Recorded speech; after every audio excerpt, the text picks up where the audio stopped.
علماء دیوبند، علماء دیوبند، جمعیت علماء ہند، سبھی حضرات سے میں درخواست کرتا ہوں کہ جہاں جہاں بیٹھے ہوئے تھے وہیں بیٹھ جائیں۔ اب بنا کسی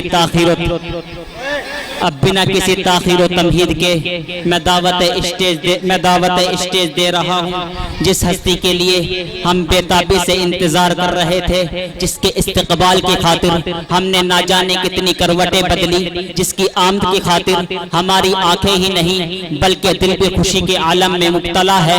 اور یہ دل خوشی کے عالم میں مبتلا کیوں نہ ہو، بلکہ یہ خوشکن گھڑیاں اور مسرت آمیز لمحے زندگی میں بار بار میسر نہیں ہوا کرتے۔ ہزاروں سال نرگس اپنی بے نوری پر ہوتی ہے کہ ہزاروں سال نرگس اپنی بے نوری پر ہوتی ہے، بڑی مشکلوں سے ہوتا ہے چمن میں دیداور پیدا۔ جس شخصیت نے اپنے آپ کو بنانے اور سنوارنے میں بڑی محنت اور مشقت کی ہے، جس شخصیت کا اس خدماتی سفر میں چلنا بس چلنا ہے، نہ کہیں رکنا نہ کہیں ٹھہرنا، تنہے تنہا ایسے کارنامے انجام دے ڈالنا جسے بڑی بڑی تحریکیں، بڑی بڑی انجمنیں، بڑی بڑی تنظیمیں بمشکل انجام دے پاتی ہیں۔ حضرت کا طرز تکلم جدا گانا، حضرت کا طرز تقریر جدا گانا، حضرت کا طرز تدریس جدا گانا۔ جی ہاں، میں بات کر رہا ہوں جناب حضرت مولانا اظہر مدنی صاحب دامت برکاتہ العالیہ کی۔ میں حضرت والا سے ملتمس ہوں کہ حضرت والا اپنے مواضع حسنہ سے ہم سب سامعین کو مستفیض فرمائیں۔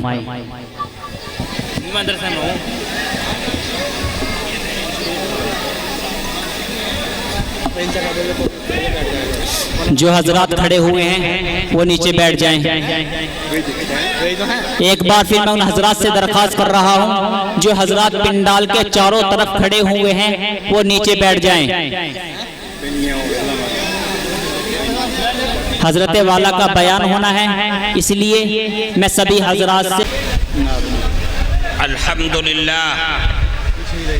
الحمد لله نحمده ونستعينه ونستغفره ونؤمن به ونتوكل عليه ونعوذ بالله من شرور أنفسنا ومن سيئات أعمالنا من يهده الله فلا مضل له ومن يضلله فلا هادي له ونشهد أن لا إله إلا الله وحده لا شريك له ونشهد أن سيدنا ومولانا محمدا عبده ورسوله وصلى الله تبارك وتعالى على خير خلقه محمد وعلى آله وأصحابه وأزواجه وذرياته أجمعين. أما بعد فقد قال الله تبارك وتعالى في القرآن المجيد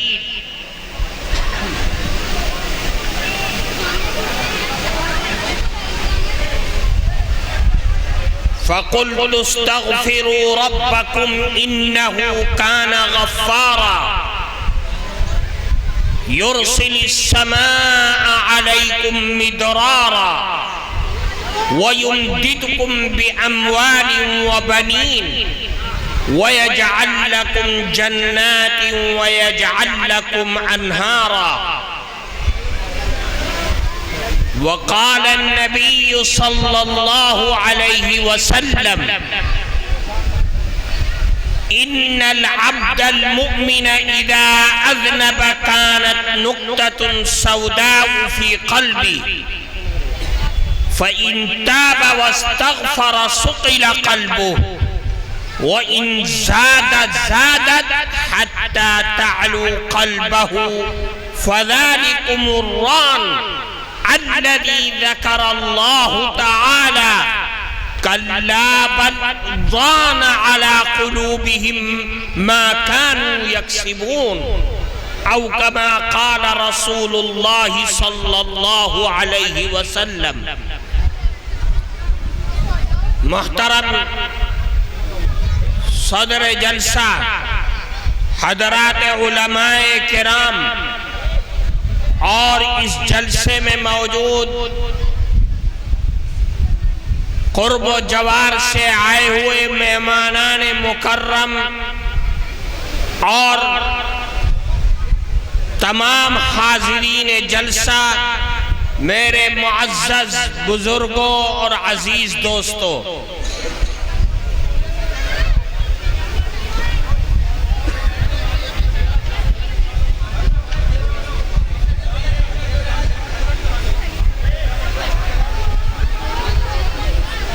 میں نے آپ کے سامنے قرآن کریم کی ایک آیت اور جناب رسول اللہ صلی اللہ علیہ وسلم کی ایک حدیث پڑھی ہے۔ چند منٹ اس حدیث کی روشنی میں کچھ باتیں آپ کے سامنے رکھنے کی کوشش کروں گا۔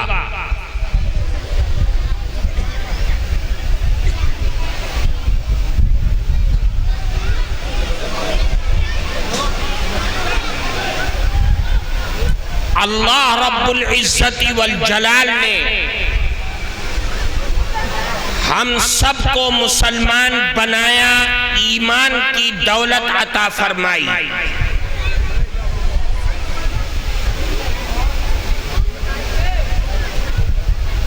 وہ دین عطا فرمایا جو دین تمام دنیا میں آنے والے تمام دینوں کا سردار ہے۔ اللہ نے اپنے فضل سے ہمیں وہ نبی عطا فرمایا جو نبی بھی تمام نبیوں کا سردار ہے۔ اس نبی کے صدقے میں اللہ نے ہمیں وہ کتاب عطا فرمائی جو کتاب تمام آسمانی کتابوں کی سردار ہے۔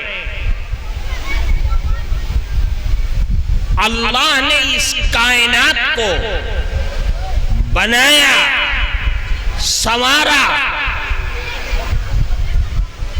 اور یہ تمام چاند، سورج، ستارے، یہ تمام رونقیں اپنے محبوب آقائے نامدار سرکار دو عالم صلی اللہ علیہ وسلم کے صدقے میں اس کائنات کو سجایا ہے۔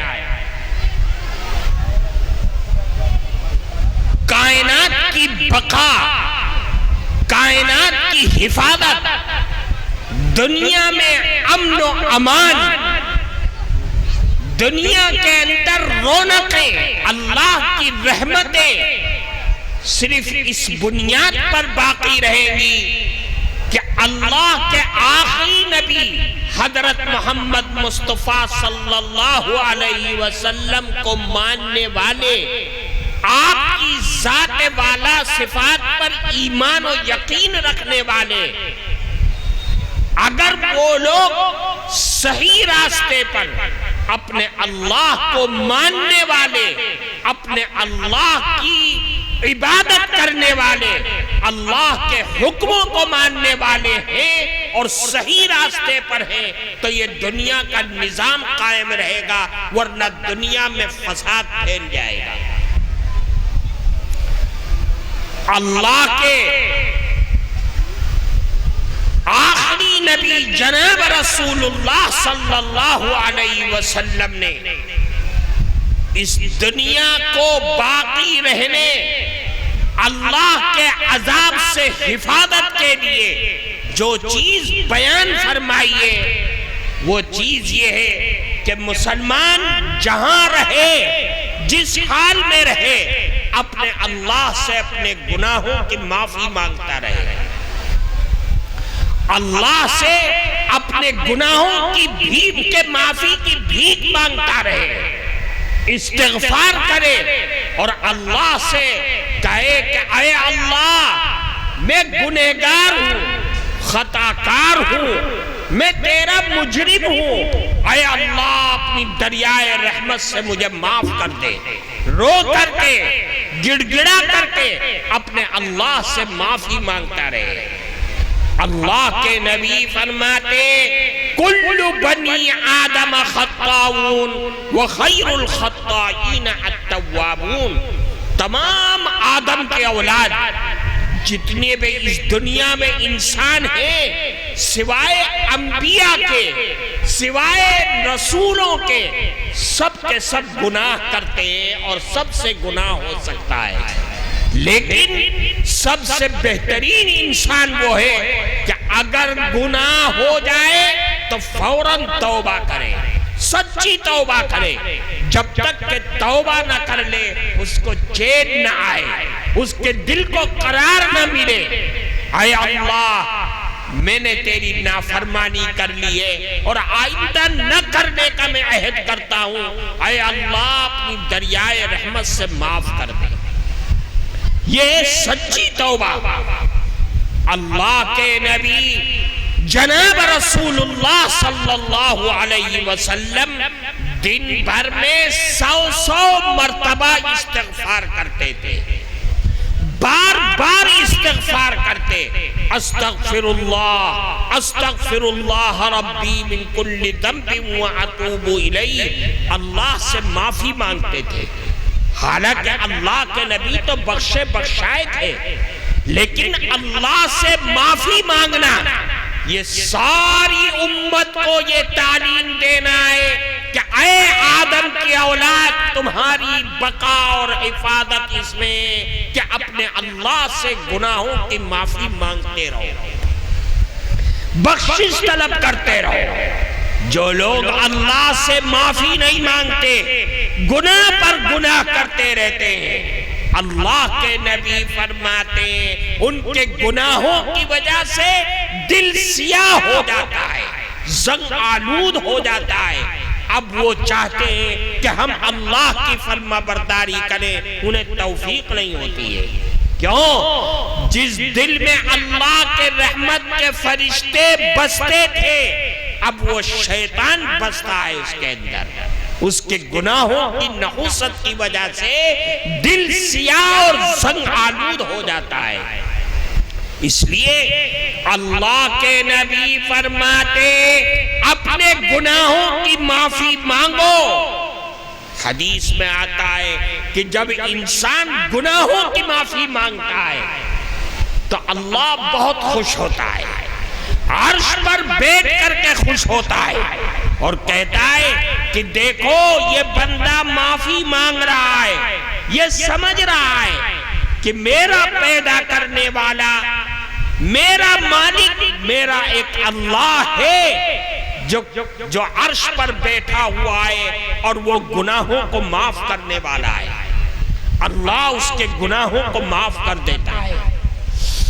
اللہ کو وہ بندے پسند ہیں، وہ اللہ کے بندے یا بندیاں جو گناہ نہ ہونے پائے اس کی کوشش کریں، اور اگر گناہ ہو جائے تو سچے دل سے اللہ سے توبہ کریں اور اپنے گناہوں کی معافی کی بھیک مانگیں۔ اللہ کے نبی جناب رسول اللہ صلی اللہ علیہ وسلم نے ایک موقع پر فرمایا کہ اللہ نے 2 ڈھال مجھ کو عطا کیا ہے۔ اللہ نے اس امت کو 2 ڈھال عطا فرمایا ہے۔ ڈھال کہتے ہیں وہ چیز کہ جس سے دشمن کے حملے سے محفوظ رہ سکے انسان۔ اللہ نے فرمایا، اللہ کے نبی کہ اللہ نے اس امت کے لیے 2 ڈھال عطا فرمایا، اور پھر قرآن کی آیت پڑھی، وَمَا كَانَ اللَّهُ لِيُعَذِّبَهُمْ وَأَنْتَ فِيهِمْ۔ اے اللہ کے نبی جب تک آپ دنیا میں رہیں گے آپ کی امت اللہ کے عذاب سے بچی رہے گی، اللہ کے عذاب سے محفوظ رہے گی۔ اللہ کے نبی دنیا سے چلے گئے، 63 سال کی عمر پا کر کے آپ دنیا سے پردہ فرما گئے۔ اب کون اس امت کی حفاظت کرے گا؟ اللہ کے عذاب سے یہ امت کیسے بچے گی؟ اللہ نے قرآن میں فرمایا وَمَا كَانَ اللَّهُ مُعَذِّبَهُمْ وَهُمْ يَسْتَغْفِرُونَ کہ جب تک یہ امت اللہ سے اپنے گناہوں کی معافی مانگتی رہے گی، استغفار کرتی رہے گی، یہ امت اللہ کے عذاب سے بچی رہے گی۔ اللہ کے عذاب سے بچنے کا ذریعہ استغفار ہے، اپنے گناہوں کی معافی مانگنا، اللہ کے سامنے رونا، اللہ کے سامنے گڑ گڑانا اور کہنا اے اللہ میں نے تیری نافرمانی کر لی، اے اللہ تو تو بہت زیادہ معاف کرنے والا ہے، مجھ کو معاف کر دے، آئندہ کبھی نہیں کروں گا۔ کتنا ہی بڑا پاپی ہو، کتنا ہی بڑا گناہوں کا کرنے والا ہو، اللہ اعلان فرماتے قل یا عبادی الذین اسرفوا علی انفسہم لا تقنطوا من رحمت اللہ ان اللہ یغفر الذنوب جميعا انہ هو الغفور الرحیم۔ اللہ نے قرآن میں اعلان فرمایا کہ میرے وہ بندے جنہوں نے اپنے آپ پر ظلم و ستم کے پہاڑ ڈھا رکھے ہیں، گناہ پر گناہ، گناہ پر گناہ کر کے، اللہ اعلان فرماتے لا تقنطوا من رحمت اللہ، اللہ کی رحمت سے نا امید مت ہونا، اللہ سے معافی مانگو، اللہ بے پناہ گناہوں کو بخشنے والا ہے۔ کیوں؟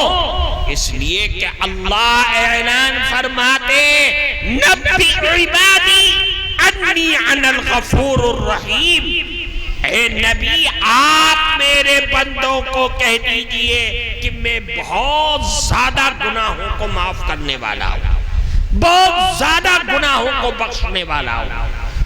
اللہ سے مغفرت کی بھیک مانگنا مسلمان تو سمجھتا نہیں ہے، مسلمان جانتا نہیں، مسلمان پڑھتا نہیں ہے۔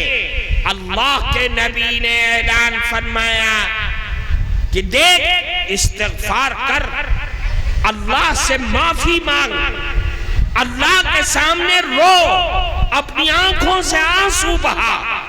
کیوں؟ جانتا ہے استغفار کتنی طاقتور چیز ہے۔ فرماتے من لزم الاستغفار جعل اللہ له من كل ضيق مخرجا ومن كل هم فرجا ورزقه من حيث لا يحتسب۔ استغفار کو لازم پکڑو، استغفار کی کثرت کرو، استغفار زیادہ سے زیادہ استغفار کرو۔ چلتے پھرتے اٹھتے بیٹھتے عورتیں گھر میں کام کر رہی ہیں، برتن دھو رہی ہیں، جھاڑو لگا رہی ہیں، استغفار استغفر اللہ استغفر اللہ استغفر اللہ ربی من کل ذنب واتوب الیہ۔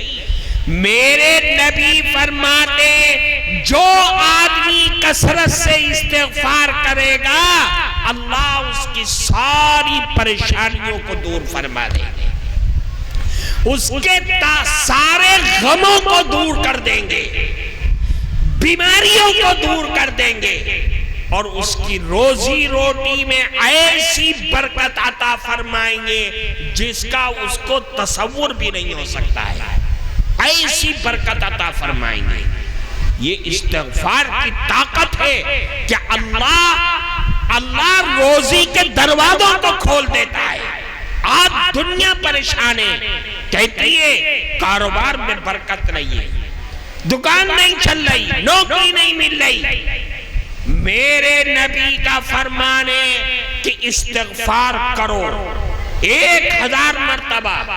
ابھی استغفار کی برکت سے روزی کے دروازے نہیں کھلے، 2000 کرو، 5000 پڑھو، 10000 پڑھو۔ یاد رکھو استغفار کی طاقت ہے کہ روزی میں برکت اور خیر پیدا ہوگی۔ ہمارے پڑھنے میں کمی آ سکتی ہے لیکن اللہ کے نبی کے فرمان میں ذرہ برابر بھی کمی نہیں آ سکتی ہے۔ استغفار کی کثرت، رشتے نہیں آ رہے، استغفار کی کثرت کرو. اللہ استغفار کی برکت سے بند دروازوں کو کھول دیتا ہے. اللہ کی رحمت برسنے لگتی ہے. اللہ نے قرآن میں فرمایا فَقُلْتُ اسْتَغْفِرُوا رَبَّكُمْ إِنَّهُ كَانَ غَفَّارًا يُرْسِلِ السَّمَاءَ عَلَيْكُمْ مِدْرَارًا وَيُمْدِدْكُمْ بِأَمْوَالٍ وَبَنِينَ وَيَجْعَلْ لَكُمْ جَنَّاتٍ وَيَجْعَلْ لَكُمْ أَنْهَارًا. استغفار کرو 3 انعام ملے گا. اللہ رحمت کی بارشیں برسائیں گے. پہلا انعام وَيُمْدِدْكُمْ بِأَمْوَالٍ وَبَنِينَ. استغفار کی برکت سے اللہ تمہارے مال میں اور تمہاری اولاد میں برکتیں پیدا فرمائیں گے. تیسرا انعام کہ جب اللہ کے دربار میں جاؤ گے تو اللہ جنت کے باغات اور اس کی نہروں سے تمہارا اکرام کریں گے اور مہمان نوازی کریں گے. یہ استغفار کی برکت ہے. اللہ استغفار کی برکت سے رحمت کے دروازوں کو کھول دے گا. اس لیے اللہ کے نبی کا فرمان ہے کہ اے مسلمانوں کثرت سے استغفار کرو. آج یہ ساری دنیا ٹکی ہوئی ہے ورنہ ہمارے اعمال تو بڑے گندے ہیں. ہم نے اللہ کے عذاب کو دعوت دینے والے جتنے کام ہیں دنیا کے اندر وہ سب ہماری زندگی کے اندر ہے. مسلمان شراب بھی پی رہا ہے. مسلمان افیم چرس گانجا اس میں ڈوڈا ہر طرح کے نشوں کا استعمال کر رہا ہے اور دھڑلے سے کر رہا ہے. مسلمان چوری بےایمانی جھوٹ غیبت دنیا کی ساری لعنتوں میں پڑا ہوا ہے. اللہ کے عذاب کے آنے کے لیے کوئی چیز رکاوٹ نہیں بن رہی ہے. لیکن آج دنیا باقی ہے. یہ مدرسے، یہ مسجدیں، یہ خانقاہیں، یہ علماء، یہ قرآن، یہ حدیث، یہ سارا نظام ہے صرف اس کی وجہ اللہ کے بندوں کا استغفار ہے. اللہ نے قرآن میں صاف فرمایا کہ جب تک یہ امت استغفار کرتی رہے گی اللہ کے عذاب سے بچی رہے گی. اللہ کی جانب سے ایسا کوئی عذاب جس سے ساری امت ختم ہو جائے نہیں ہو سکتا جب تک کہ یہ دنیا میں اللہ سے معافی مانگنے کا سلسلہ رہے گا. اس لیے میرے عزیز دوستو کثرت سے استغفار کرو. اپنے گناہوں پر نادم اور شرمندہ ہو کر کے اللہ سے توبہ کرنا. اللہ نے قرآن میں فرمایا یا ایھا الذین آمنوا توبوا الی اللہ توبۃ نصوحا. اللہ سے توبہ کرو سچی پکی توبہ. ایک توبہ وہ ہے جو ہم کرتے ہیں اللہ توبہ کان پکڑ کے نہیں. توبہ کا مطلب ہے ایسی توبہ جس میں گناہ نہ کرنے کا عہد کرے کہ اللہ اب میں کبھی گناہ کے قریب نہیں جاؤں گا. اپنے گناہ پر نادم اور شرمندہ ہو اور پھر یہ عہد کرے کہ اے اللہ میں کبھی گناہ نہیں کروں گا. آپ تو میرے گناہ کو بہت زیادہ معاف کرنے والے ہیں. اللہ ارحم الراحمین اپنے بندوں کی توبہ کو قبول کرتا ہے اس کے گناہوں کو معاف کرتا ہے لیکن شرط ہے کہ سچی توبہ ہونی چاہیے. اللہ کے نبی نے ایک حدیث فرمائی جو حدیث قدسی ہے یعنی اللہ کا فرمان ہے زبان آقائے نامدار کیے. فرماتے یبن آدم لو بلغت ذنوبک عنان السماء ثم استغفرتنی غفرت لک ولا ابالی. اے آدم کی اولاد اللہ فرما رہا ہے اے آدم کی اولاد اگر تیرے گناہ زمین سے لے کر کے آسمان تک پہنچ جائے اور تو نادم اور شرمندہ ہو کر کے اللہ سے بھیک مانگے گا، گناہوں کی مغفرت کی بھیک مانگے گا، اپنے گناہوں پر نادم اور شرمندہ ہو کر کے سچی توبہ کر لے گا، تو اللہ تیرے سارے گناہوں کو معاف کر دیں گے۔ اور اللہ کا کوئی آدمی ایسا نہیں ہے جو اللہ سے سوال کر لے کہ تو نے کیوں معاف کر دیا، یہ تو بہت بڑا پاپی ہے۔ نہیں، اس نے سچی توبہ کیا ہے، اللہ نے توبہ کا دروازہ کھول رکھا ہے۔ کب تک؟ اللہ کے نبی فرماتے ہیں کہ ما لم یغرغر، جب تک کہ سانس نہ اکھڑے، جب تک توبہ کا دروازہ کھلا ہوا ہے۔ معافی مانگو اور اللہ سے اپنے رشتے کو مضبوط بناؤ۔ آج ساری دنیا کے اندر حالات بگڑے ہوئے ہیں، مسلمان کے لیے ساری دنیا دشمن بنی کھڑی ہوئی ہے۔ مسلمان کی بقا اور اس کی حفاظت کا ذریعہ صرف یہ ہے کہ ہم اپنے رشتوں کو اپنے اللہ سے، اپنے مالک سے مضبوط کریں۔ اگر ہمارا رشتہ ہمارے اللہ سے مضبوط ہوگا تو یہ دنیا کی جتنی طاقتیں ہیں یہ سب کے سب زمین میں مل جائیں گی۔ مسلمان اس دنیا میں ختم نہیں ہو سکتا۔ مسلمان ختم ہونے کے لیے نہیں آیا۔ جس دن مسلمان ختم ہوگا اس دن قیامت آ جائے گی، یہ چاند و سورج کا نظام ختم ہو جائے گا۔ میرے اللہ نے اس اپنے محبوب نبی کی اس امت کو تباہ و برباد کرنے کے لیے نہیں پیدا کیا، لیکن ہمارے اعمال ایسے ہیں، ہمارے کردار، معاملات، جس کا لے لیا اس کا دینا نہیں، چھوٹوں پر، فقیروں پر، کمزوروں پر ظلم و ستم کرنا، یہ ہمارا شیوا بن گیا ہے، جس نے آج مسلمان کو مٹی کے اندر ملا کر کے رکھ دیا ہے۔ اس لیے میرے بھائی ابھرو اور اپنا رشتہ اپنے اللہ سے، اپنے قرآن سے، اپنے نبی سے ایسا مضبوط کرو کہ وہ اللہ جو کل تھا وہ آج بھی ہے، اس کی رحمتیں جو کل تھی وہ آج بھی ہے، اور اللہ اپنے بندوں پر رحم و کرم کرنے کے لیے تیار ہے۔ اس لیے میرے عزیز دوستو، آج بہت لمبا سفر کرنا ہے اور بہت دیر بھی ہو گئی ہے، بس یہی آج کی ہماری نصیحتیں ہیں کہ ہمیں جہاں رہنا ہے، جس حال میں رہنا ہے، اپنے اللہ سے اپنے رشتے کو مضبوط کر کے رہنا ہے۔ سچا پکا مسلمان بن کر کے، سچا پکا انسان بن کر کے اللہ کے سامنے اپنے گناہوں کی مغفرت کی بھیک مانگتے رہنا ہے، تاکہ اللہ ہم سے راضی اور خوش رہے۔ اللہ ہم سب کو عمل کی توفیق عطا فرمائے، اپنی مرضیات پر چلنا آسان فرمائے، نامرضیات سے ہم سب کی حفاظت فرمائے، اور اس مدرسے کو اور اس مدرسے کے تمام اساتذہ، طلبہ، کارکنان، اللہ ان سب کو بہترین بدلہ عطا فرمائے۔ وآخر دعوانا الحمدللہ رب العالمین۔